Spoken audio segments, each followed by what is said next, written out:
NC pork. Good for the plate. Great for the steak.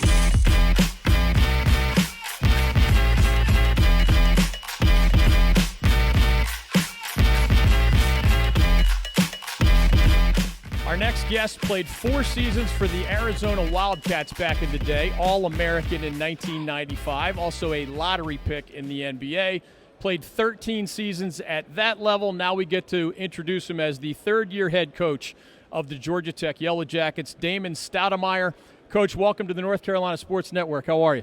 I'm doing well. You made me feel like I knew what I was doing a little bit, boy, as a player. I remember you back in the day, man. I'm a little older than you, but I have fond memories of that. I'm kind of glad you're wearing a short-sleeve shirt, not just because you're jacked, but because back in the day, you had a Mighty Mouse nickname and a Mighty Mouse tattoo. Do we still have the tat? I don't know if it's at a place you can share with us. Yeah, I still got the tat. Tat's right here, and people still call me by that name every now and again. I'm a little older now, so I don't really want to hear that. But at the same time, too, it was a moniker, and to be honest with you, it would kind of symbolize who I was as a player. That's why you got the tattoo, and I assume you liked the nickname for a while if you have the tattoo, right? No, I did. I enjoyed the nickname. Like I say, Mighty Mouse exemplified who I was as a player. You know, I was fearless on the floor, wasn't scared of nothing, and you know that was pretty much who I was, not only as a college player, but in my 13-year NBA career. I know we're here talking basketball, but I love to shout out special women. I was told that you got a tattoo of your grandma, Wanda. I don't know if you still have that one, but why was Wanda a special person in your life? I know this is a long flashback, but please share. So I definitely still had the tattoos right here. All right. I still got that tattoo. I like to show them. Oh, that's good. And, you know, my grandmother, she was really influential in my life. She passed away in 1990 from cancer, but she was growing up, that was my best friend. Cool. So when my mother would go to work, I would go to her place. I would go across the street to the park, and actually the community center I grew up at was around the corner from her house. So I literally learned everything from her. Again, best friend. We played cards. For all the older people, we play a lot of Tomp. You know, we play a lot of checkers. We did a lot of different things. So just a very special woman that held a special place in my heart. I'm glad we were able to go down that road. Thanks for that story. How similar or different is college basketball right now compared to the day that you were hired at Pacific in 2016?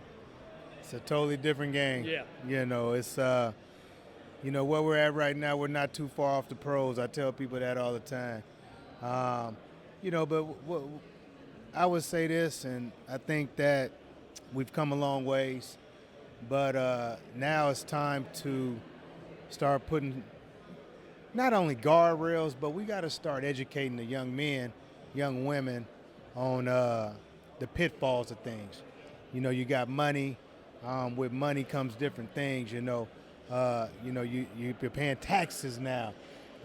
More money, more problems? Yeah, you're paying taxes. You need different things. You got to understand what you're doing. And, you know, let's be honest. When I was the same age, I don't know what I would have did making the type of money that some of these guys are making. Only thing I wanted to do was play basketball. So, you know, there's a lot more to it than just getting money. And, you know, I feel like we got to do a better job of being able to educate the student athlete on these things.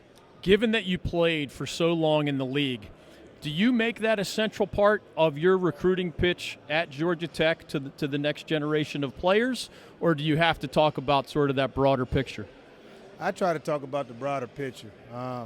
If we're talking about the money, if the money is driving the relationship, it's probably not going to work anyway, so I'm good.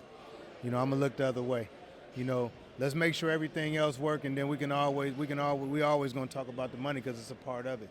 And the biggest thing I try to do in recruiting student athletes and their families and the people around them is, you know, what we have to do in 2025 is we got to start being comfortable having uncomfortable conversations when you're talking about the things that we need to talk about. So that's where we're at, but I still love it. You were a brilliant guard. I'm old enough to remember guys like Kenny Anderson and Stephon Marbury and a lot other more recent dudes as well. Does it still matter? Like, there was a brand at Georgia Tech for a long time. Hey, man, we're like point guard you. Are these guys just too young to appreciate that kind of legacy, or does it still matter? Well, I think that it's funny you say that. Kenny came to campus a couple weeks ago. And I just think that in today's age, you got to educate guys. When you walk into our building, you see big pictures: Kenny Anderson, Stephon Marbury, Mark Price. These are guys that, as point guards, man, they were creme de la creme. And at that time, actually, a lot of it was who has the better point guard. Arizona. Yeah. Well, I went to school at or Georgia Tech. So, no, it still holds prevalence. And the biggest thing is, the key is just, I give them that awareness, because I'm never going to let that die. So much of our game is defined by the NCAA tournament. You're only in year 3, and you got to the NIT last year. In the preseason, do you talk about what it takes to be a big dance team with your players, or do you stick to more the short-term kind of win today type goals? And how do you put that in your universe of goals? Because it just seems like every player, every fan, everybody talks about March Madness. Big pictures, NCAA tournament, short-term goals to get there. So we know that's the goal, but how do we get there? And it started, first session of summer school. The work we put in then has to carry over to now. The conditioning of the mind as well as the body. The discipline that it's going to take to get there. How to sustain when things aren't going well for you individually and then as a team. These are the things that we talk about, and I'm bringing these things up and trying to put these guys in more uncomfortable situations than I ever have as a head coach early on. We loved watching you play back in the day, and we love having you in the ACC. Thanks for joining us on the North Carolina Sports Network. Thank you. Appreciate it.